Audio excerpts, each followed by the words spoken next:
بسم اللہ الرحمن الرحیم۔ السلام علیکم۔ روایت باری تعالیٰ کا سوال۔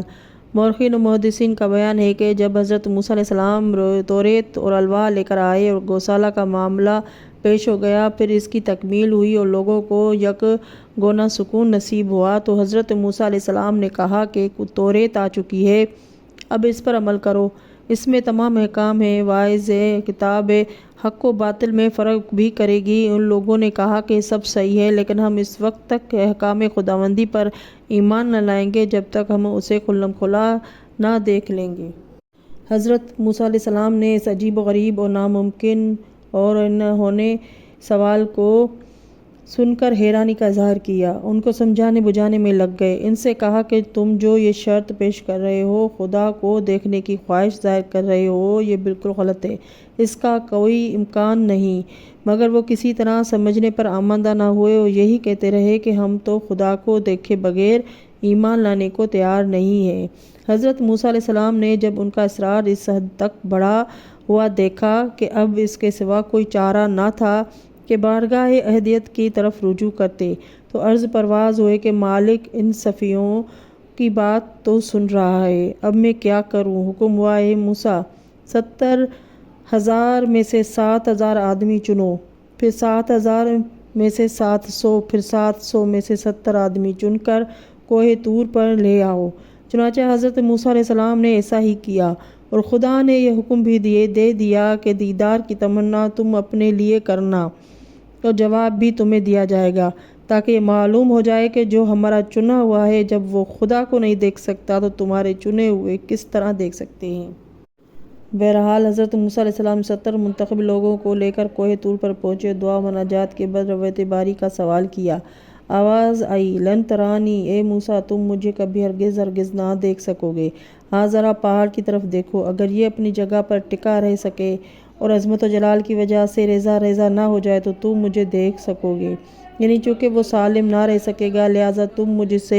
مجھے نہ دیکھ سکو گے۔ چنانچہ جب موسیٰ علیہ السلام اور ان کے ہمراہیوں کی نگاہیں مڑیں تو ظہور تجلی سے پہاڑ کو ریزہ ہوتے دیکھا، اور خود بے ہوش ہو گئے اور ان کے ساتھی دم توڑ گئے۔ جب ہوش میں آئے اور غش سے افاقہ ہوا تو عرض کرنے لگے، اے میرے پالنے والے، کیا ان بیوقوفوں کی وجہ سے جنہوں نے رویت کا حکیمانہ سوال کیا تھا مجھے بھی ہلاک کر دے گا؟ جواب ملا، موسیٰ، سوال رویت کا انجام دیکھو۔ اس کے بعد موسیٰ کی نگاہ اپنے ساتھیوں پر پڑی جو جل کر خاکستر بن چکے تھے۔ عرض کرنے لگے، میرے پالنے والے، یہ میری قوم کے لوگ ہیں، انہیں میں لایا تھا، خدایا ان کی خطا معاف فرما، ان کو پھر زندہ کر دے تاکہ میں انہیں اپنے ہمراہ لے کر واپس جاؤں۔ چنانچہ خداوند عالم نے بصدقِ محمد وآل محمد، اللہم صلی علی محمد وآل محمد، انہیں زندہ کر دیا۔ ایک روایت میں ہے کہ کچھ لوگ موسیٰ کے ہمراہیوں میں سے مر گئے اور کچھ بے ہوش ہو کر بچ گئے تھے۔ حضرت امام حسن عسکری علیہ السلام زیر آئینہ اذ قلتم یا موسیٰ لن نؤمن لک حتی نری اللہ جہرۃ، ارشاد فرماتے ہیں کہ اس کا واقعہ اس طرح ہے کہ حضرت موسیٰ علیہ السلام نے بنی اسرائیل سے فرقان، یعنی اہل حق و اہل باطل کے درمیان فرق کرنے والی چیز، یعنی محمد مصطفیٰ صلی اللہ علیہ وآلہ وسلم کی نبوت، علی اور ائمہ طاہرین کی امامت کا عہد لیا۔ تو انہوں نے جواب دیا کہ موسیٰ، ہم تیری اس بات کو قبول نہ کریں گے کہ یہ خدا کی طرف سے ہے، جبکہ خدا کو ظاہر طور پر اپنی آنکھوں سے مشاہدہ نہ کر لیں اور وہ خود ہمارے سامنے اس امر کی ہم کو خبر نہ دے۔ تب بجلی ان پر گری اور وہ اس کے آسمان سے اپنی طرف اترتے ہوئے دیکھ رہے تھے، اور خدا نے فرمایا، اے موسیٰ، میں اپنے دوستوں اور برگزیدہ لوگوں کی تصدیق کرنے والوں کی عزت کرتا ہوں اور کچھ پرواہ نہیں کرتا، اور ایسا ہی اپنے دشمنوں کو جو میرے اصفیاء برگزیدان کے حقوق کو دفع کرتے ہیں عذاب دیتا ہوں اور کچھ پرواہ نہیں کرتا۔ اس وقت موسیٰ علیہ السلام نے باقی لوگوں سے جن پر بجلی نہیں گری تھی فرمایا کہ تم اس باب میں کیا کہتے ہو اور اس کے مکر ہوتے ہو، ورنہ تم بھی انہی کے ساتھ ملحق ہوگے۔ انہوں نے جواب دیا کہ اے موسیٰ، ہم کو معلوم نہیں کہ ان پر یہ مصیبت کس وجہ سے وارد ہوئی ہے۔ بجلی جو تیری سبب سے ان پر گری ہے منجملہ آفات زمانہ کے ایک آفت ہے جو نیکوکاروں بدکاروں سبھی پر پڑا کرتی ہے۔ اگر یہ صرف محمد و علی علیہ السلام اور ان کے آل اطہار کے باب میں تمہاری تردید کرنے کی وجہ سے ان پر وارد ہوئی ہے تو تم اپنے پروردگار سے محمد مصطفیٰ اور ان کی آل اطہار کا جن کی طرف تم ہم کو دعوت کرتے ہو واسطہ دے کر دعا کرو کہ وہ ان ضعیف لوگوں کو زندہ کرے تاکہ ہم ان سے دریافت کریں کہ یہ مصیبت تم پر کس لیے وارد ہوئی۔ تب حضرت موسیٰ علیہ السلام نے حضرات طاہرین کا واسطہ دے کر دعا کی اور خدا نے ان کو زندہ کیا۔ حضرت موسیٰ علیہ السلام نے ان لوگوں سے کہا کہ اب تم ان سے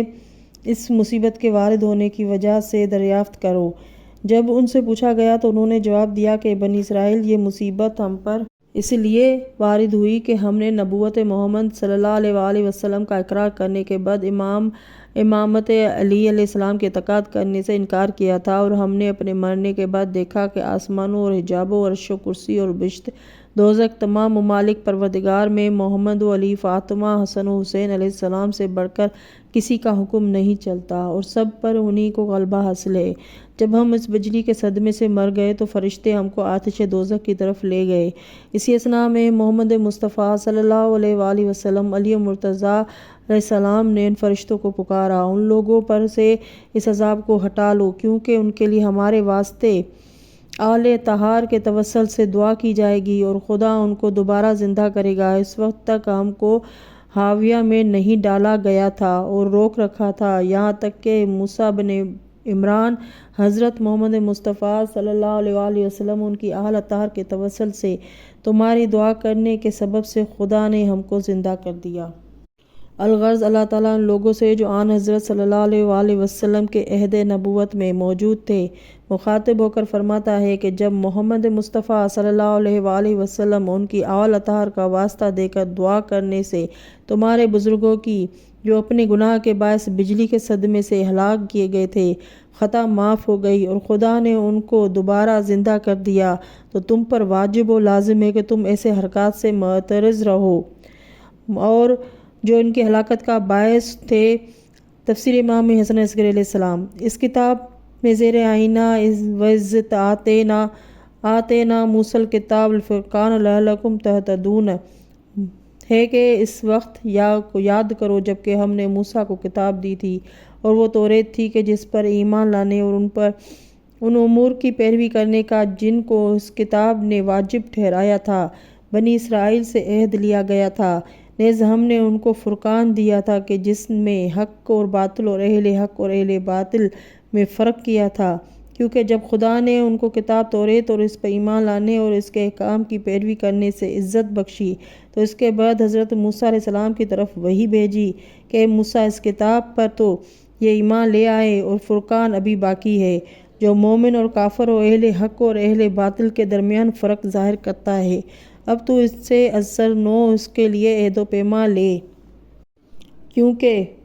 میں نے اپنی ذات مقدس کی سچی قسم کھائی ہے کہ کسی شخص کا ایمان اور عمل قبول نہ کروں گا جب تک کہ اس پر ایمان نہ لائے۔ موسیٰ نے عرض کی، اے پروردگار وہ کیا چیز ہے؟ فرمایا، اے موسیٰ بنی اسرائیل سے عہد لے کہ محمد مصطفیٰ صلی اللہ علیہ وآلہ وسلم سب نبیوں سے بہتر اور سب رسولوں کا سردار ہے، اور اس کا بھائی اور وصی علی سب اوصیاء سے بہتر ہے، اور وہ اولیاء جو اس کے قائم مقام ہوں گے وہ جملہ مخلوقات کے سردار ہے، اور اس کے شیعہ جو اس کے جانشینوں کے فرمانبردار اور اس کے اول الامر اور نواہی کے تسلیم کرنے والے ہیں، وہ فردوس اعلیٰ کے ستارے اور بشت میں جنات عدن کے بادشاہ ہوں گے۔ الغرض حضرت موسیٰ علیہ السلام نے اس بات کا ان سے عہد لیا، بعض نے تو دل و زبان سے حقیقی طور پر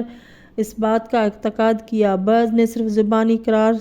کیا اور دل سے اعتقاد نہ کیا۔ جو شخص واقعی طور پر اس امر کے متعقد تھے ان کی پیشانی پر ایک روشن نور چمکتا تھا، اور جس نے دل سے اعتقاد نہ کیا تھا بلکہ صرف زبان سے اقرار کیا تھا اس کو یہ نور عطا نہ ہوا تھا۔ بس یہی فرقان تھا جو خدا نے حضرت موسیٰ علیہ السلام کو عنایت فرمایا تھا، جس نے اہل حق اور اہل باطل میں فرق اور تمیز کر دی تھی۔